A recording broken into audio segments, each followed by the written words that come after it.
संत मत धारा आपकी सेवा में प्रस्तुत।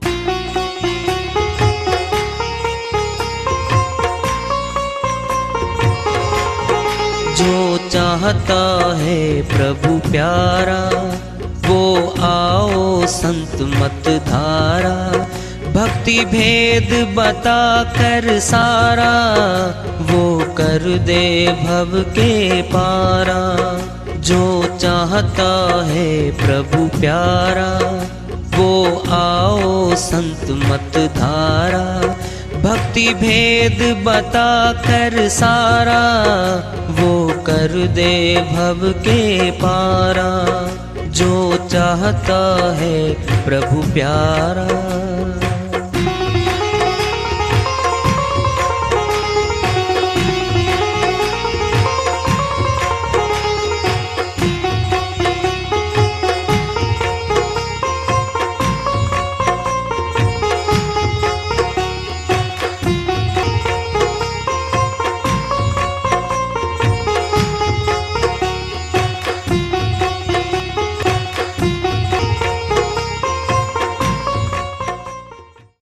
परम पूज्य सदैव स्मरणीय सदगुरु साहिब की जय हो।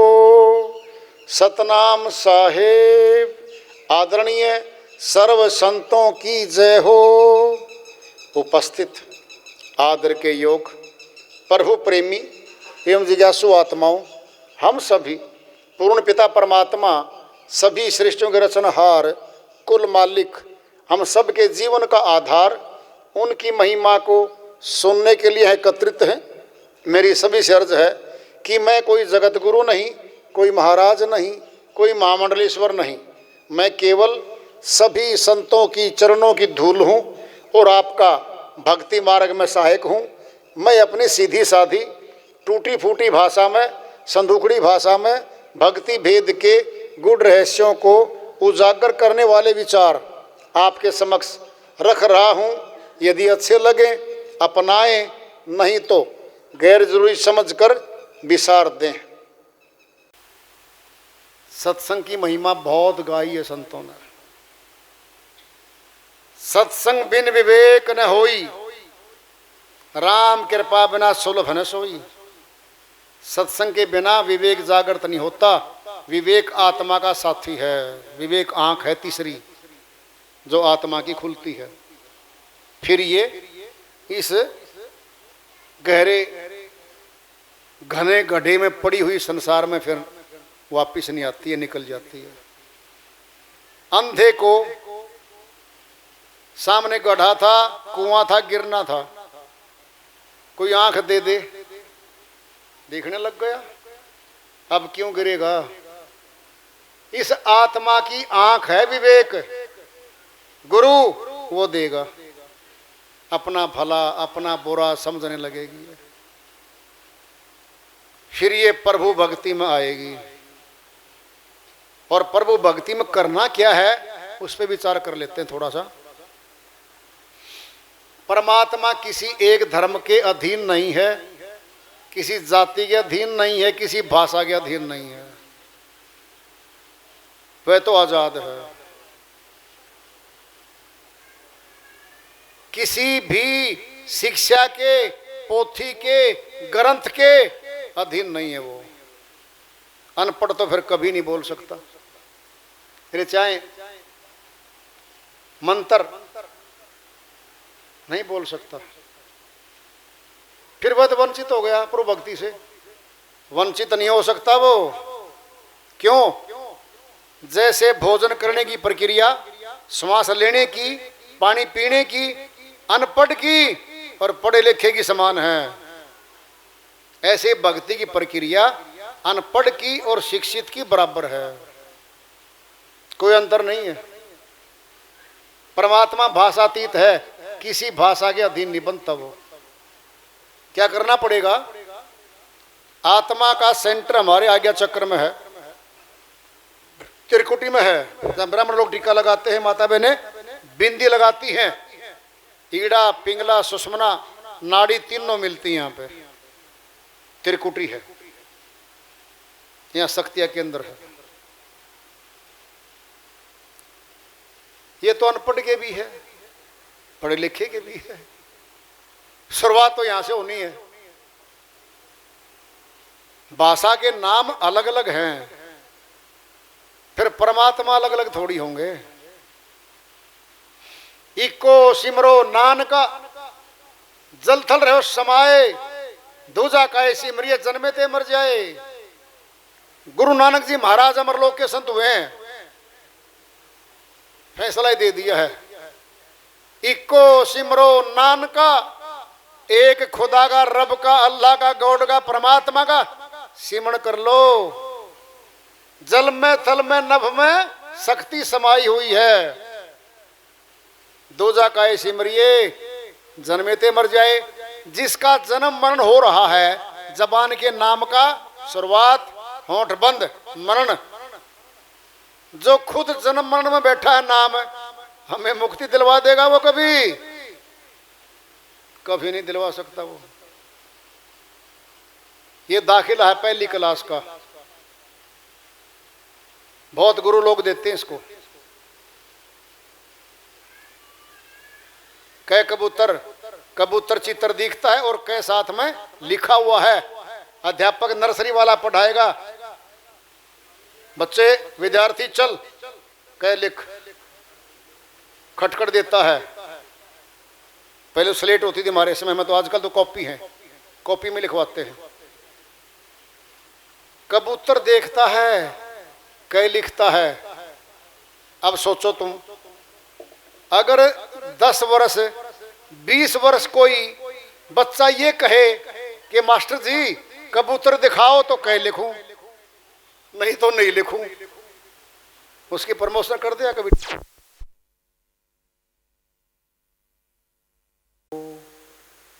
देखो भाई, भक्ति करनी कैसे है, विधि समझ लो।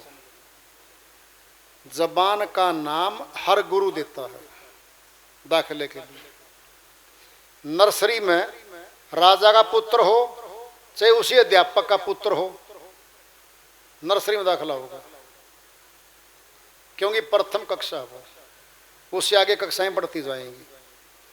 प्रथम नाम हर गुरु जबान का देता है, फिर धीरे धीरे प्राण में आ जाएगा, फिर त्रिकुटी में आ जाएगा, फिर त्रिकुटी से बाहर ब्रह्मांड में आ जाएगा।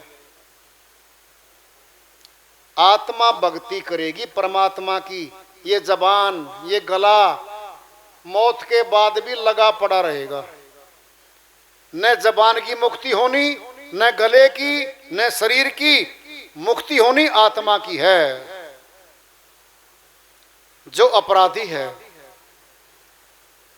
जेल से छूटेगा वही, नाम उसका फला व्यक्ति जेल में है, वारंट आया आजाद कर दो, उसी को निकाल लेंगे वहां से। अगर कोई दूसरा निकल गया उसे क्या फायदा हुआ, वही निकलेगा। ये आत्मा फंसी है, ये शरीर तो साधन है, कार है, गाड़ी है, जिसमें आत्मा सवार है। इसके अंगों का प्रयोग कर रही है, बोलने का, देखने का, सुनने का, हाथों से काम करने का। ये आत्मा इसका प्रयोग कर रही है शरीर का, निकलना आत्मा न है। आत्मा अविनाशी है, ये नाशवान नहीं है। श्री गीता अध्याय 2 श्लोक 23 में श्री कृष्ण भगवान फरमाते हैं अर्जुन के माध्यम से, नैनम छिदंती शस्त्राणी नैनम दहती पावक, न चैन सोचती मारुत है। हे अर्जुन, इस आत्मा को शस्त्र काट नहीं सकता, अग्नि जला नहीं सकती, पानी गीला नहीं कर सकता, हवा सुखा नहीं सकती। ये अजर अमर अविनाशी आत्मा है अर्जुन, कर्मानुसार नए तन धारण करती है, नए तन धारण करती है। आत्मा ने भक्ति करनी है भगवान की। अब सुनो कैसे होगी। जब दीपक जल रहा है, चारों तरफ से झांकी खुली है, खिड़कियां खुली हैं और हवा टिमटिमा रहा है, वो सारी खिड़कियां बंद कर दो, हवा आनी बंद। एक लो खड़ी हो जाएगा, वो पूरी रोशनी देगा। ये हमारी आंखें बाहर खुलती हैं, कान बाहर खुलते हैं, मुखड़ा बाहर बोलता है, हाथ पैर बाहर चलते हैं, ये सारे गेट हैं बाहर संपर्क साधने के लिए आत्मा के। ये सारे बाहर से बंद हो जाएंगे। स्वतः कभी आंखें बंद करोगे ना, स्वतः अपने आप हमारा ध्यान आज्ञा चक्र में आता है, त्रिकुटी में आता है। लेकिन अंधेरा दिखता है यहाँ पे, यहाँ अंधकार दिखता है। क्यों? भेद नहीं है, मालूम नहीं है। वह ब्रह्म ज्योति का स्थान त्रिकुटी में ही है। अंधा भी देखता है उसको। बड़ी बात आ रही है, अनपढ़ की तो छोड़ दो, अंधा व्यक्ति भी उस ब्रह्म ज्योति के दर्शन करता है। सूरदास जन्म से अंधे थे। सूरदास जो संत हुए हैं जन्म से अंधे थे, उस ब्रह्म ज्योति का दर्शन करते थे वो। सुनना है, सुनो ध्यान से। अंधा जिंदा है, मुर्दा नहीं है। आंखों की ज्योति बाहर वाली छीननी है। अंदर तो श्वास ले रहा है हमारी तरह, भोजन कर रहा, सुन भी रहा है, सब शक्ति है। एक छीनी शक्ति, बाहर की ज्योति छीन ली उसकी। जरा देखना, ब्रह्म ज्योति का दर्शन आत्मा करेगी, ये बाहरी आंख नहीं करेंगी। फिर बाहरी आंख तो नहीं है अंधे पे, अंदर की आंख तो है। जब तक जिंदा है हर आदमी, अंदर है वो। अब कहां बैठा है वो? सुनो ध्यान से, श्री गीता में पुष्टि करवा लो। श्री गीता अध्याय 13 श्लोक 17 में श्री कृष्ण भगवान आखिरी फाइनल फैसला दे रहे हैं। ज्योति साम अपि तत् ज्योति तम से परम उजेते ज्ञानम गेह्यम ज्ञान गम्य हृदय सर्वस्व वैशिष्टम। हे अर्जुन, मैं सभी ज्योतियों का भी ज्योति हूं, मैं ज्योति स्वरूप हूं। ज्योति सर स्थान है कुरुक्षेत्र के पास, थानेश्वर के पास। कुरुक्षेत्र विश्वविद्यालय से 3rd गेट से 3 किलोमीटर है, पेवा रोड पे हम रहे हैं। विश्वविद्यालय में 5-6 बार देखा हमने स्थान। नाम है ज्योति सर। ज्योति स्वरूप के दर्शन करवाए थे अर्जुन को श्री कृष्ण भगवान ने। हरियाणा में है, बोलो। मारकाट भी हरियाणा में हुई है, लाखों लोग मारे गए। फिर ज्योति स्वरूप परमात्मा का दर्शन भी तो यही करवाया है। नाम है ज्योति सर। हे अर्जुन, मैं ज्योति स्वरूप हूं, तम माया से अत्यंत परे हूं। कहां हूं मैं? भेद बताएंगे। हृदय, सबके हृदयों में बैठा हूं। वैशिष्टम, विशेष रूप से आसित हूं, बैठा हूं। कहां? हृदय सर्वस्व, सबके हृदयों में विशेष रूप से बैठा हूं अर्जुन। बोल लो। अब अगर श्री कृष्ण भगवान की भक्ति करते हो और उनको मानते हो, फिर उनकी बात भी तो मान लो भाई। क्यों झूठ बोलेंगे वो? हे अर्जुन, मैं ज्योति स्वरूप हूं और देख मेरी ज्योति को। अध्याय 15 श्लोक 6 में बोलेंगे, न तद भासते सूर्यो न शशांको न पावक यद गत्वा न निवर्तते परमम। हे अर्जुन, देख परम प्रकाश, ये सूर्य का प्रकाश नहीं है। न तद भासते सूर्यो, सूर्य का प्रकाश नहीं दिख रहा है। ये शशांको न चंद्रमा का है, पावक न अग्नि का है, ये स्वयं में प्रकाश है। और इस परम प्रकाश में आने के बाद जीव आत्मा लौटती नहीं है। बोलो, कोई बाहरी कर्म कांड बताया हो, बता दो आप। गीता प्रेस गोरखपुर वाली पीली जल्द वाली पुस्तक है श्री गीता, संस्कृत है, सीधी हिंदी है, ले आओ, पढ़ लो, मिला लो। अगर कमेंट्री वाली पढ़ोगे, जो बहुत लोगों ने व्याख्या करके 300, 400, 1000 पेजों की बना रखी है, भ्रमित करने वाली है। उसमें जोड़ दिया गया, एक सेठ जी के पुत्र नहीं पैदा हो रहे थे, श्री गीता के 7 अध्यायों का 7 बार पाठ करवाया और सेठ जी के पुत्र की प्राप्ति हो, पुत्र धन की प्राप्ति होगी। सेठ जी ने श्री गीता के किसी अध्याय में ये बात दिखा दो। एक गरीब आदमी था, 7 बार पाठ किया श्री गीता का, धनवान हो गया। बता दो कहीं लिखा हुआ श्री गीता में? मैं तो सारे पढ़ रखे हैं। सीधा बोला है, ज्योति स्वरूप हूं मैं, तो हरदम बैठा हूं। अब सोचो, और बड़ी बात पूछनी है, एक और पूछ लो, फिर फैसला करेंगे। आज का सत्संग पूरा कर देंगे। अध्याय 11 के श्लोक 6 में लो। पहले अर्जुन जी को समझाते समझाते दूर निकल गए, अध्याय 11 बन गए श्री गीता के। 11 के 6 में हाथ जोड़ के बोलता अर्जुन, हे माधव, यदि आपको ऐसा लगता है मैं आपके अविनाशी रूप के दर्शन करने योग्य हूं, तो कृपा करके दर्शन करा दीजिए। यहां कहा है, अध्याय बहुत निकल के 11 है। अध्याय 11 के श्लोक 8 में बोल लेंगे फिर। न तू मां सक्के से दृष्टु मने नेव सब चक्षुषा दिव्यम ददामी ते चक्षु पश्चिम योग मैश्वरम। हे अर्जुन, बाहरी आंखों से जो देख रहे हो, ये मेरा नाशवान शरीर है, चोला है, वर्दी है, छोड़ दूंगा इसको। तो दिव्यम ददामी ते चक्षु, वे दिव्य नेत्र दूंगा, उस दिव्य नेत्र के द्वारा मेरे अविनाशी रूप के दर्शन कर सकेगा। You can not see my immortal form by outer eyes, by worldly eyes. I shall give you the third vision, a mode, a path, a way.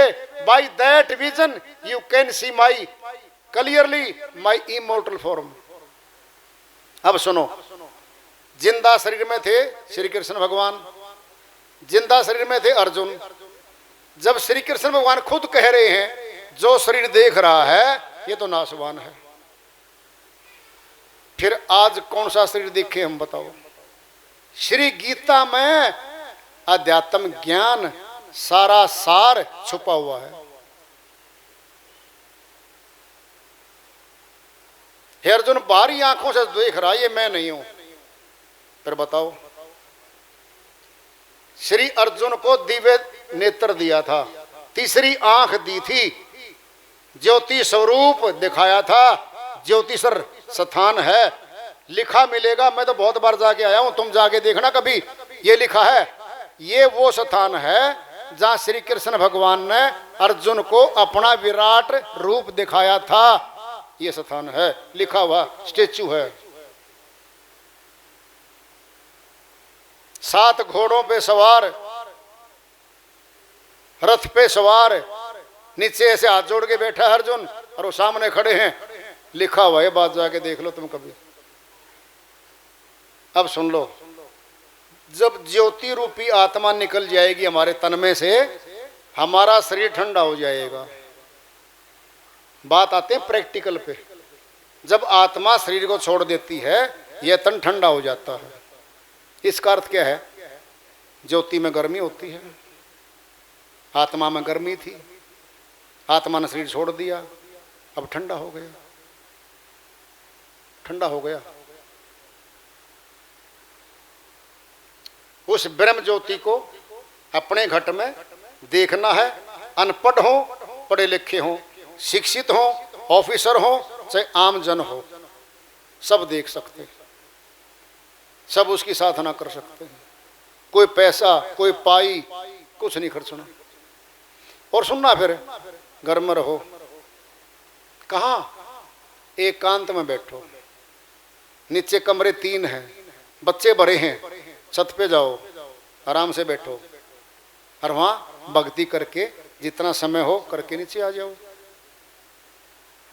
न स्नान करना सुबह 4 बजे ब्रह्म मुहूर्त में, ना थाली सजानी, ना फल रखने, ना फूल रखने, ना कुछ रखना, न नंगे पार कहीं धार्मिक स्थान पे जाना नंगे पैर। बुखार हो गया तो नहा नहीं सकते, पूजा कर नहीं सकते, बारिश हो गई तो जा नहीं सकते, तूफान आ गया तो जा नहीं सकते। और ये भक्ति श्री कृष्ण वाली, घर में बैठो, 4 पाई पे बैठ जाओ, अपनी पे बेड पे बैठ जाओ, करो। यहां तो आत्मा कर रही है इसको, तो वहां शरीर करने जा रहा है धार्मिक स्थान में, वहां शरीर को उठा देगी आत्मा भूल में, चल वहां गई, पैर में कांटा लग गया, 7 दिन तक लंगड़ाते चले, भीड़ थी, जेब भी कट गई, और भी गए, लाइन लंबी थी, 2 घंटे में नंबर आया। बोलो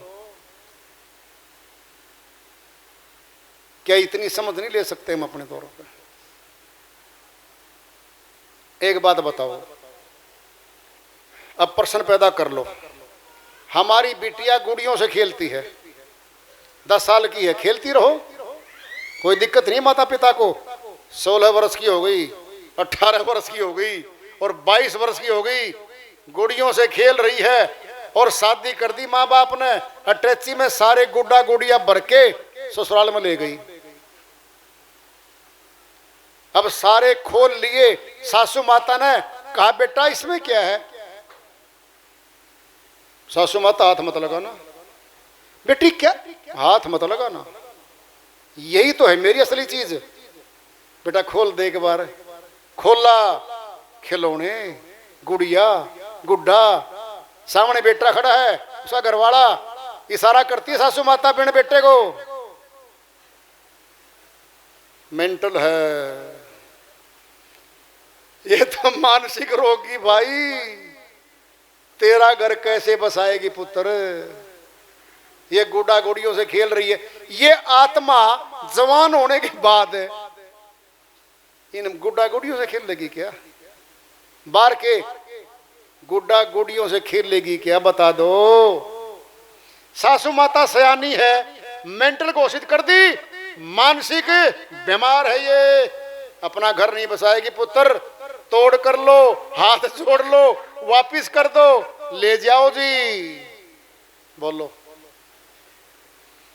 जो आत्मा ये गुड्डा गुड़िया भर रही है टेची में, और वो भक्ति मार्ग में जवान होना चाहती है, लेकिन साथ में टेची उठाए फिर है, क्या कहोगे आप? अल्प ज्ञान नहीं है, विवेक जागृत नहीं हो पाया। सयान कहते ना, हमारी बिटिया सयानी नहीं हो पाई, फिर ये आत्मा अगर सयानी नहीं हुई तो हट पीछे, भक्ति मार्ग से जा वापिस जहां से आई थी। आत्मा भक्ति करके गृहस्थाश्रम में रह करके चली जाएगी। दृष्टांत और लोगे, ले लो, बहुत अच्छा दृष्टांत आ रहा है, ध्यान से सुनो। हम कुएं पे गए, नीचे कुआं है और पानी है, ऊपर बाल्टी है, रस्सी बंध रही है। हमने रस्सी पकड़ी, नीचे बाल्टी गई, नीचे पानी भरा और 20 बार ऐसे मारा और बाहर निकाल ली। हमने पानी पी लिया, बाल्टी भी बाहर है, रस्सी भी बाहर है और हम भी बाहर हैं। अब कुएं में तो कुछ नहीं। सुनना है, हमारा ध्यान मन लेके ध्यान को नीचे जाता है। 2 मिनट, 5 मिनट, 10 मिनट के बाद ध्यान सीधा ऊपर आता है, ये नहीं डूबेगा। जिसको तैरना सीख लिया वो क्यों डूबेगा भाई? जो तैरना नहीं जानता जल में वो डूबेगा। नहीं समझे बात को? ब्रह्म ज्योति स्थान पे आत्मा प्रकट हो चुकी है, सीधी ही खड़ी होती आकर के, यहीं से निकलना इसने, नीचे कौन रोक देगा इसको?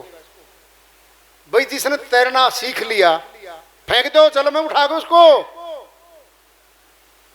हाथ मारे, दूर तक गया, डुबकी लगाई, खूब हाथ मारे, किनारे पे खड़े। अब न जल में है, न जल का प्रभाव है, कपड़े डाल के फुर्र घर गया। तो जल क्या था? माया थी।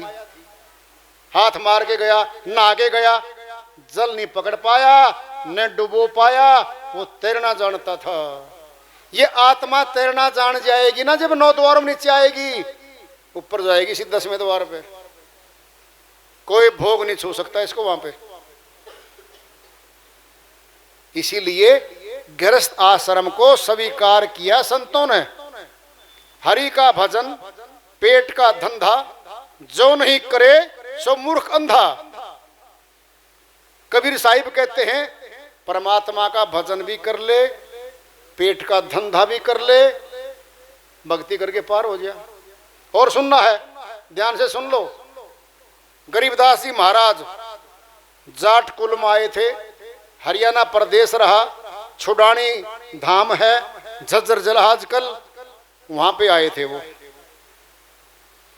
10-11 वर्ष की आयु में जब वो गाय को चरा रहे थे अपने साथी पालियों के साथ, कबीर साहिब उनकी सुरती को सत्यलोक ले गए थे। सत्यलोक दिखा के वापिस लाके वहीं बैठ गए थे और श्रीवाणियां शुरू हो गई थी गरीबदास जी महाराज की। अब ध्यान से सुन लो। जिसने सतलोक देख लिया, सतलोक में जाना है, वह शादी क्यों करेगा? शादी करी है, 6 संतान हैं, 4 पुत्र हैं, 2 पुत्री हैं, रिकॉर्ड है। 6 संतान पैदा कर गए, अमर लोक भी चले गए। अगर शादी रुकावट थी फिर क्यों नहीं रुके? यहां पर शरीर ने कार्य किया था, शरीर का, आत्मा ने किया परमात्मा का। ये परमात्मा की भक्ति करेगी आत्मा, ये शरीर नहीं करता। इसीलिए गृहस्थ आश्रम में रहें प्यार से। कुछ लोगों में भय है, जी ज्ञान ले लूंगा, शादी नहीं करा सकता। क्या दिक्कत है बता? बोलो। भक्ति आत्मा करेगी, ये तेरा शरीर भक्ति कभी नहीं करना। एक कोट पहन रहे हम, लाखों रुपए कोट में डाल लिए, सारे नशे कोट में डाल लिए, हीरोइन, गांजा, अफीम सब डाल ली, और कोट उतार के फेंक दिया, निकल गया। बोलो, कोट में थे वो नशे। इस शरीर रूपी कोट में है ये बीमारी, आत्मा में नहीं है। ये इसको उतार देगी ये आत्मा, चली जाएगी आराम से। ये भ्रम बहुत लोगों ने पाल रखा है, ऐसा कुछ नहीं है। भेद जान के भक्ति करो, अपने गृहस्थ आश्रम के धर्म को निभाओ, घर में रहो, घर के काम करो, कमाओ, खाओ, औरों को भी खिलाओ। इतना सरल, इतना सुगम रास्ता है संत मत का, सत्य मार्ग का, जीत के जाने का। हार नहीं है इसमें। तो वार्ता चल रही है चेतावनी से प्रभु प्राप्ति की ओर। आज का पढ़ा और आज को जारी रखेंगे। प्रेम से बोलिए सदगुरु साहिब की जय हो।